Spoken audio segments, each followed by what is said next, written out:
थल सेना अध्यक्ष जनरल उपेंद्र द्विवेदी ने सेना दिवस पर निकाली गई परेड में लोगों के उत्साह पर धन्यवाद दिया है। आज जयपुर में आयोजित प्रेस वार्ता में थल सेना अध्यक्ष ने कहा कि ऑपरेशन सिंदूर ने एक आयाम स्थापित किया है।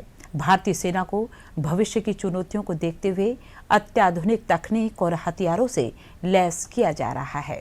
साथ ही आधारभूत सुविधाओं को और बेहतर बनाने पर जोर दिया जा रहा है।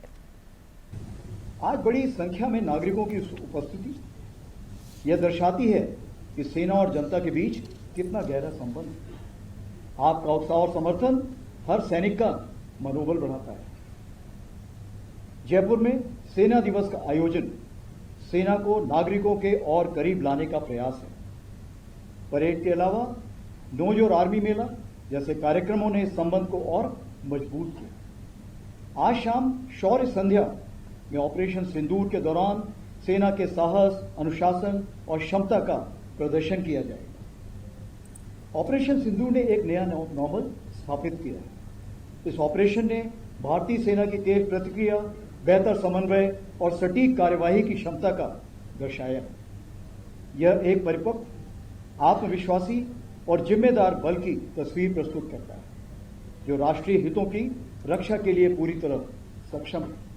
नई संरचनाएं यानी नए स्ट्रक्चर्स बनाए जा रहे हैं, जिन्हें भविष्य की आवश्यकताओं के अनुसार इक्विप और ट्रेन किया जा रहा है। इस परिवर्तन प्रक्रिया के अंतर्गत Bhairav battalions, Ashwini platoon, Shaktibaan regiment, Divyastra battery जैसे नई इकाइयां खड़ी की गई हैं, जिनको आज आपने परेड के दौरान खुद देखा हुआ है। ये संरचनाएं भविष्य की चुनौतियों के अनुरूप एक एजाइल, रिस्पॉन्सिव और मिशन ओरिएंटेड सेना के निर्माण को दर्शाती है। हमारे इस परिवर्तन की आधारशिला आत्मनिर्भरता है, जिसकी झलक आपको परेड के दौरान मेड इन इंडिया उपकरणों के द्वारा देखने को मिली। भारतीय सेना को भविष्य में भी ऐसे वेपन सिस्टम्स और इक्विपमेंट चाहिए जो भारत में ही डिजाइन और डेवलप किए जाए। इंडिजिनाइजेशन अब केवल लक्ष्य नहीं, बट आज की तारीख में ये एक रणनीतिक आवश्यकता बन चुकी है। हम डुअल यूज रिसोर्सेज पर भी विशेष जोर दे रहे हैं। ऐसे संसाधन जो मिलिट्री और सिविलियन दोनों उद्देश्यों के लिए उपयोगी हो, जो इंफ्रास्ट्रक्चर, टेक्नोलॉजी और इनोवेशन सेना के लिए विकसित हो, वह देश के समग्र विकास में भी योगदान दे।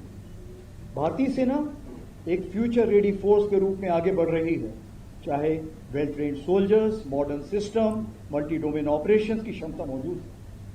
टेक्नोलॉजी का उपयोग सोल्जर को विस्थापित करने के लिए नहीं, बल्कि उसे और सक्षम बनाने के लिए किया जाए। अब तक की प्रगति को आगे बढ़ाते हुए अगले 2 वर्षों को सेना ने एयर्स ऑफ नेटवर्किंग और डेटा सेंट्रिसिटी के रूप में अपनाया है। इससे कनेक्टिविटी, इंफॉर्मेशन फ्लो और डिसीजन मेकिंग और बेहतर हो। आज की परेड परंपरा और परिवर्तन का सुंदर संगम देखने को मिला। नेपाल आर्मी बैंड ने हमारे प्रगाढ़ संबंधों को दर्शाया, जबकि नई इकाइयों की भागीदारी ने सेना की उभरती शक्ति को प्रदर्शित किया। मैं साउथ वेस्टर्न कमांड और सभी परेड में शामिल सैनिकों को आर्मी डे परेड के सफल आयोजन के लिए बधाई देता हूं। अंत में एक बार फिर मैं जयपुर के नागरिकों, राजस्थान सरकार और मीडिया का हार्दिक धन्यवाद करता हूं। आपका विश्वास और समर्थन ही भारतीय सेना की सबसे बड़ी ताकत है। धन्यवाद। जय हिंद।